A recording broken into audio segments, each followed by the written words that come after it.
Сайн байцгаана уу хүүхдүүдээ. Өнөөдрийн хичээл эхлэхэд бэлэн боллоо. Өнөөдөр бид нар бичлэгийн тэгүүдийн ялгааны талаар үзэх болно. За Монгол бичгийн тэгүүдийн ялгааг авч үзэхийн өмнө тэг гэж юу вэ гэж юм тийм ээ.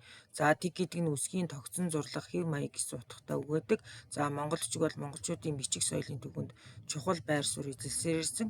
Үүний гол учир нь түүхийн урт хугацаанд бичиг үсгийн хэрэгцээг тасралтгүй хангасаар ирсэнд бол оршдог байх нэ. Монгол бичиг олон зууны туршид бичлэгийн олон янзын тэг хэлбэр, дүрм журм, урам гоёмсог болон түргэн бичих арга ухааныг өөртөө шингээсэн үндэсний бичиг болж хөгжсөн юм аа. Тэгүүдийг дотор нь дармал тэг, бичмэл тэг, хорголжин тэг, хулсан тэгийн тэг, биерийн тэг, урлаг үсэг гэх мэтчлэн болвол ангилдаг. Жишээлбэл бичмэл тэг байна. Бичмэл тэг гэдэг нь гараар хичээнгүй бичсэнийг хэлнэ. Жишээлбэл Монгол Улсын төрийн дуулалыг хичээнгүй сайхан бичсэн байна. Дармал тэг гэдэг нь компьютер болон цахим хэрэглэгдэхүүнээр бичсэн болон дуурайн бичгийг хэлдэг. Хорголжин барын тэг гэж юу вэ гэж юм. Хорголжин бар гэдэг нь тугалгаар хийсэн нэгэн зүйл үсгийн хэв маяг юм. Үсгүүдийг өөртөө үрж хийдэг учраас хорголжин бараар хэвлсэн зарим номыг ажиглавал үсгүүдийн хооронд өчүүхэн зай гарсан нь харагдаг.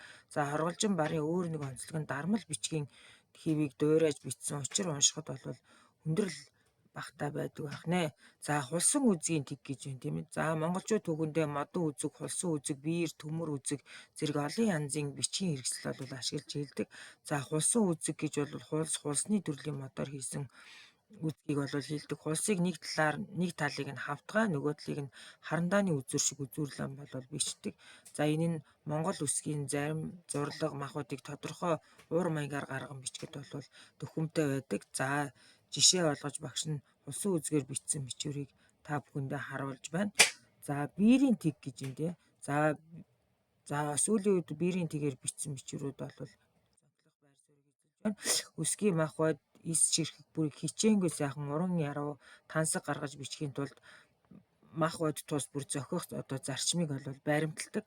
Тэдгээр нь цохилт, даралт, өргөлт гэх мэтчлэн. Цохилт гэдэг нь үгийн эхлэл хэсэгт биерийн үзүүрээ гүйлгэн цаасан дээр зөөлөн гулгуулна нарийн зураас гаргахыг бид нар цохилт гэнэ.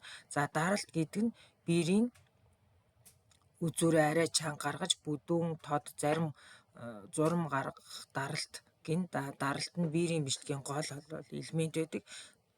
Өргөлт гэдэг нь биерийн үзүүрээ илүү зөөлөн дарж бүдэг нарийн зурм гаргахыг өргөлт гэнэ. Өргөлтийг сайхан гаргаж өгснөөр бичгийн хэлбэр эмх зэгстэй уян налрахаа сайхан харагддаг байх нэ.